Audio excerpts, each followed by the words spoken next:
Assalamualaikum warahmatullahi wabarakatuh. Semangat pagi untuk anak-anak sekalian.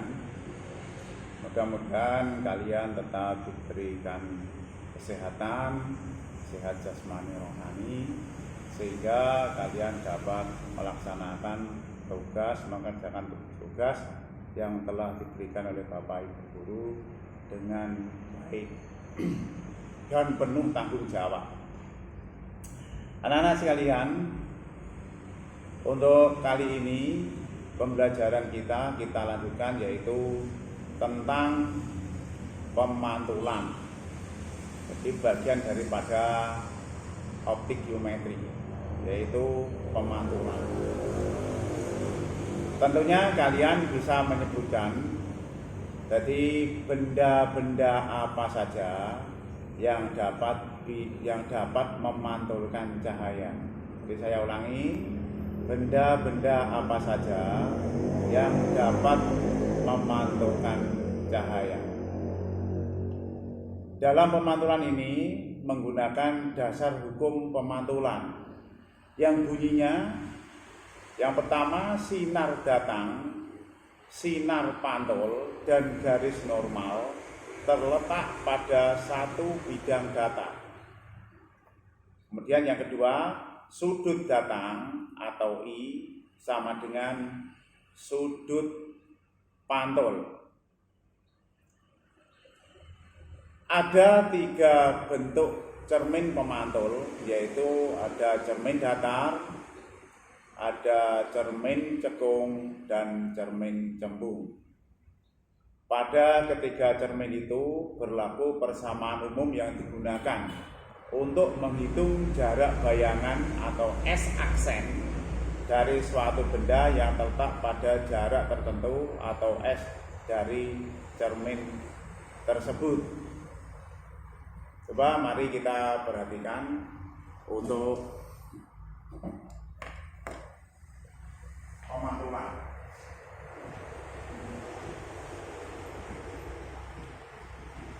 Jadi di sini misalnya adalah benda yang dapat memantulkan cahaya, itu dinamakan cermin. Jadi ada sinar. Ini adalah garis normal, yaitu garis yang tegak lurus dengan bidang sentuh atau bidang cermin ini. Kemudian ketika misalnya ini senter, sinar datang diberi simbol I menuju ke cermin, maka sinar tersebut akan dipantulkan dengan sudut pantul R. Jadi sinar datang menuju ke cermin dengan sudut datang I, kemudian sinar tersebut akan mantul dengan sudut pantul R. Besarnya sudut datang atau I ini sama dengan besarnya sudut pantul.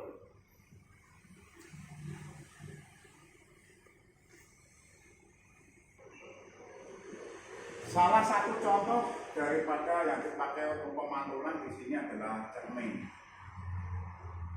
Cermin itu nanti ada 3, yaitu cermin datar, cermin cekung, dan cermin cembung.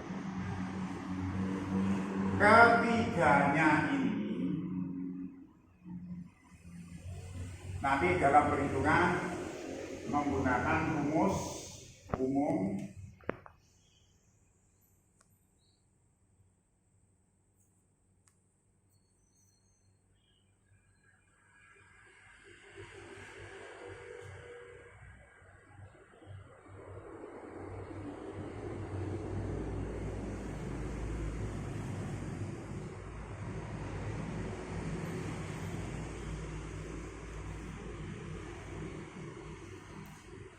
menggunakan rumus umum 1/F sampai dengan 1/S ditambah 1/S aksen, dan ini adalah M adalah perbesaran menggunakan harga mutlak min S aksen per S atau H aksen per H, di mana F itu adalah fokus cermin, satuannya meter, adalah S adalah jarak benda ke cermin, banyak 3 meter. S aksen adalah jarak bayangan ke cermin, satuannya meter. Kemudian M adalah perbesaran. H aksen adalah tinggi bayangan, satuannya meter. H adalah tinggi benda, satuannya meter.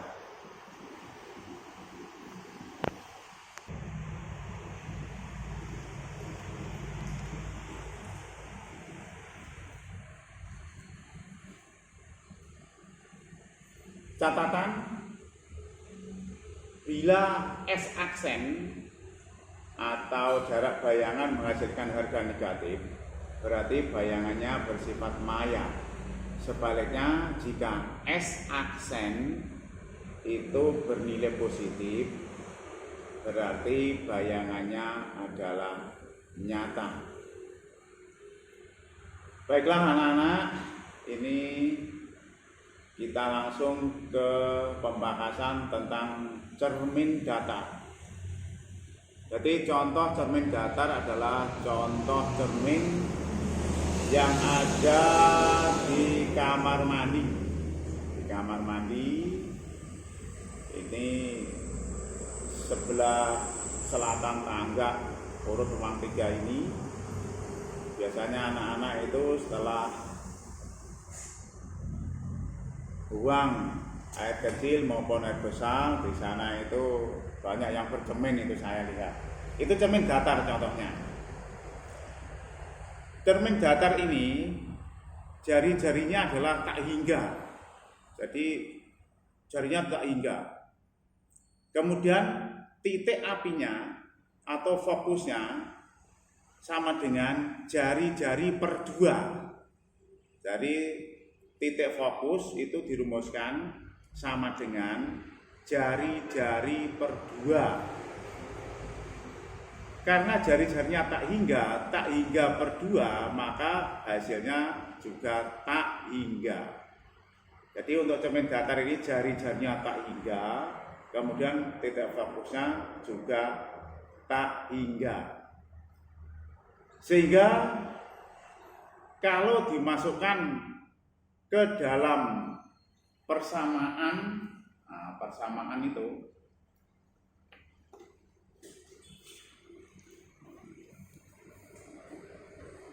kalau dimasukkan ke dalam persamaan super F sama dengan super S ditambah super S aksen adalah lagi super F sama dengan super S ditambah S. Ini adalah super tak hingga sama dengan S super S. 1 dibagi tak hingga itu 0 sama dengan super S ditambah super S aksen. Ini tidak luas.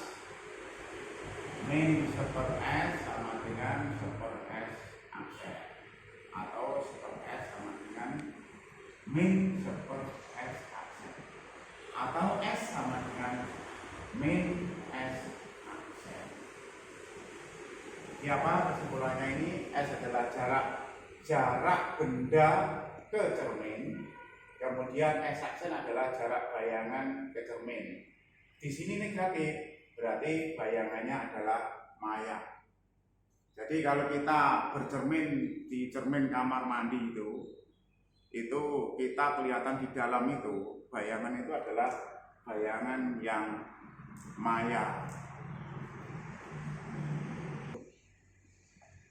Baiklah, ini kita lanjutkan cara melukis bayangan pada cermin datar. Jadi ini dasar hukumnya adalah hukum pemantulan cahaya. Ini adalah bendanya, ini cermin, ini belakang cermin, ini bayangan. Cara melukisnya, ini ada benda, kemudian ini adalah sinar datang, kena ujungnya ini sinar datang, sembarang, pokoknya kena cermin, sinar datang ke cermin, maka akan dipantulkan. Jadi sesuai hukum pemantulan tadi, berarti I adalah sudut datang, R adalah sudut pantul. Misalnya I dengan R harus sama. Yang merah putus-putusnya adalah garis normal. Jadi ini ada sinar datang dengan sudut datang I, kena cermin, mantul dengan sudut pantulnya. Kemudian dasar sudut pantul ini diperpanjang terus seperti ini putus-putus. Kemudian yang kedua adalah yang merah ini, sinar datang juga melewati ujung ini, ujung bendanya sama, kena cermin sama seperti tadi dengan sudut datang I, kemudian mantul dengan sudut datang R. Biasanya sudut I dan sudut R sama, diperpanjang. Nah, akhirnya perpanjangan ini akan ketemu di suatu titik. Inilah merupakan tempat dari bayangan, kita tarik lurus sampai bawah ini, sehingga ini adalah merupakan hasil daripada bayangan, dan bayangannya ini adalah bersifat maya. Demikian untuk cara menggambar bayangan pada cermin datar. Kemudian kita akan menghitung besarnya atau banyaknya bayangan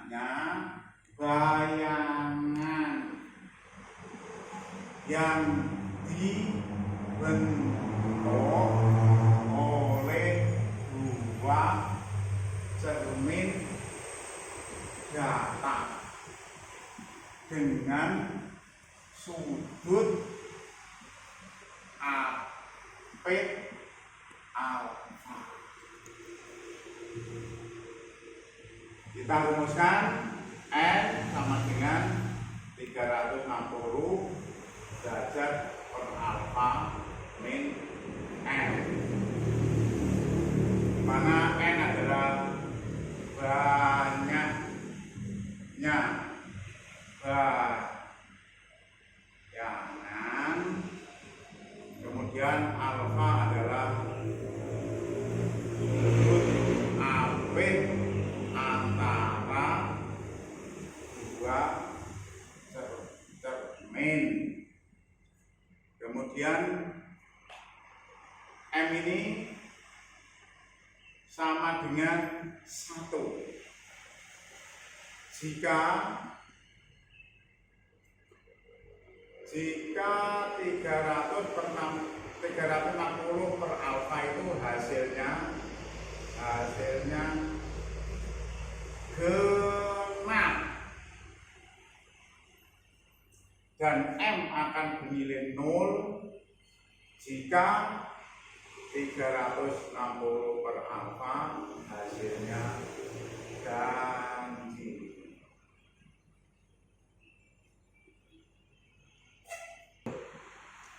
Contoh soal.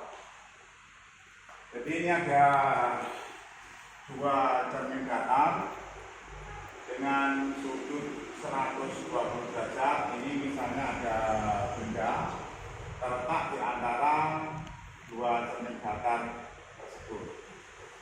Dan ditanyakan berapa bayangan yang terjadi. Kita pakai rumus itu saja. N sama dengan 360 per alfa sama dengan 360 derajat per 120 N sama dengan 3. Karena hasilnya adalah 3 adalah ganjil, maka M nya bernilai 0. Sehingga bayangan yang terjadi adalah 3 buah. Demikian ya anak-anak, kiranya mudah dipahami ya, bisa dipahami. Jadi saya berharap untuk latihan-latihan soal itu nanti dikerjakan, dan saya ingatkan nanti pas hari Sabtu tanggal 18, insya Allah 18 ya, itu kita ketemu lagi, daring lagi, maka absen presensi itu diisi, karena kemarin banyak yang tidak mengisi. Kemudian latihan-latihan soal juga dikerjakan di buku tugas, besok lalu kita masuk dikumpulkan. Cukup sekian yang saya sampaikan untuk pertemuan kali ini. Besok kita sambung lagi. Akhirnya saya ucapkan terima kasih atas perhatiannya, dan assalamualaikum warahmatullahi wabarakatuh.